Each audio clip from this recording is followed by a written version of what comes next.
From bad to worse. That's how a new report from TD Economics is describing the state of Canada's productivity. The report also says if the issue isn't addressed, our standard of living will be at risk. Here to tell us more about this is TD Director and Senior Economist James Orlando. James, welcome back to the program. Oh, thank you very much. All right, pretty intriguing report, a lot here that we have to get through. Let's start off with saying Canadian productivity has a problem. How did we get here? Well, productivity in and of itself is how do you spend your time? Are you efficient with your time? Can we make you more efficient?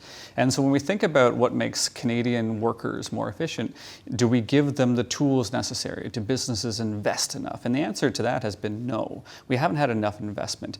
But even more than that, have we created the environment in Canada to incentivize businesses to invest? Do we have the right tax system to create incentives? Even our population strategy for the economy. Having the government allowing so many non-permanent residents to come in to be able to take jobs that are in low-wage sectors enables or incentivizes firms to hire low-wage employees rather than invest. So the incentives are all wrong when it comes to that. So the issue is that there's been a whole host of factors that have caused problems, whether it be regulation, taxes, immigration policy. All of this has contributed to the fact that we've had productivity go from decent productivity in Canada, probably the engine of our growth, to no productivity, which has made us have low economic growth in this country. Now, we do have a picture we can show the audience to sort of illustrate the problems we're having with productivity in this country. And it's pretty stark when you take a look at it. I mean, here's, the 80s, the 90s into the aughts, and here we are now. That arrow jumping off and going down dramatically doesn't look good to me. It's not a positive chart, that's for sure. And it just speaks to what's happened since the pandemic, where prior to the pandemic we had decent growth, 1 to 1.6% productivity growth. That's pretty decent when we consider that population had been growing by 1% during that time as well. But when you get no productivity growth, which is what this is showing, what this means is that we're not allowing our workers or enabling our workers to be more productive with their time. And for workers, that's bad for them too, because if I can do more stuff with every hour I put in, I can demand higher wages and my quality of living can increase, right? And I think this is a countrywide thing, that our standard of living is not progressing because of exactly this chart here. Let's talk about some of the areas in the report that really stood out, for me in particular, that we're getting worse at making stuff. Why is that? Yeah, and the way we're categorizing that is stuff being goods, physical goods, and we talk about things like manufacturing, and that really is how people think about productivity, right? You think about a manufacturing floor and you say, okay, you got this many workers working on a line and they're producing these many goods, right? And if we got a new assembly line that has more robotics in there, yes, you don't need as many workers, but maybe those workers can do other stuff. Or even think about other industries where you might have a customer service situation, and those workers might be able to, instead of, for example, if I go to a takeout restaurant and I have to call in, someone has to answer all the phones rather than having an automated system for me to order more of my food. All of this stuff is productivity, but what we've noticed is rather than in the service sector, the biggest weakness of productivity is in the goods. So it is that manufacturing construction area which has gone into negative productivity. So they're actually getting worse at making stuff. So for every hour, getting less output. And that is very bad news for those sectors. You mentioned construction. That's what really stood out to me as I was going through this report when it came out. The worst of the lot. I mean, we talk about how we need more housing supply, we need more infrastructure in this country.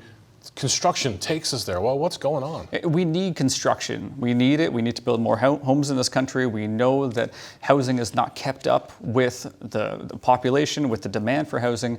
Yet at the same time, we've spent 40 years of productivity declining in the construction sector. And this is when we've been producing more and more homes. So with every new home, it's been more and more challenging to get more units out there.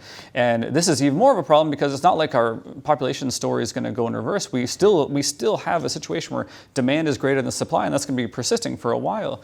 So you think about things like regulation, building permits, even the size of firms. There's so many small firms in Canada. We're not having the scale and the ability to scale up housing production in a way such that we can make our workers more productive. So we can actually do this. Another picture for the audience too, in terms of hours worked.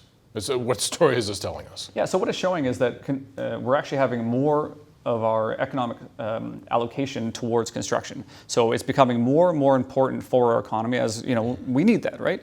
Obviously. But at the same time, there's been less and less hours worked in manufacturing.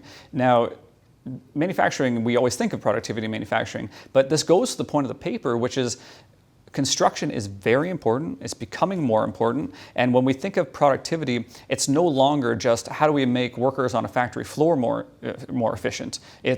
There's a lot of sectors we never thought about productivity before, and it goes down to this exact issue, is that can we build homes differently? We talk about these prefab homes, maybe that's a solution, but we talk about investment, we talk about skills, we talk about all that is required to get regulations and taxes to a level such that it incentivizes businesses to put money in to make people more efficient with their jobs. And that just hasn't happened in this sector, and it's going to be concerning because it's not like we're moving away from less construction in this country.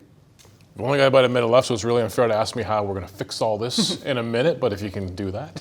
Well, there's a whole host of different things we need to do. We talk about whatever you do, don't do any more harm kind of thing. Every year we are getting new policies or new taxes in this country that are changing the landscape, making it less incentivizing for businesses to invest. We need to make corporate taxes more efficient. We need to simplify them. We need to make sure that when we bring in people in this country, they're skilled people, they're adding to the skill set of this country, because we need to incentivize businesses, create new businesses, scale them up, not just on a Canada-wide, not just on a provincial-wide basis, but on a global scale. How do we get these businesses to thrive?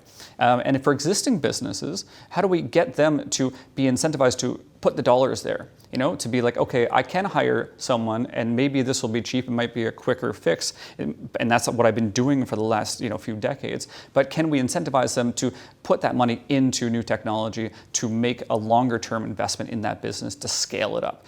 Everything should be in the thought of how do we scale things up? And I think investment dollars, simplifying regimes on taxes, simplifying regulatory stuff will go a long way to make that happen.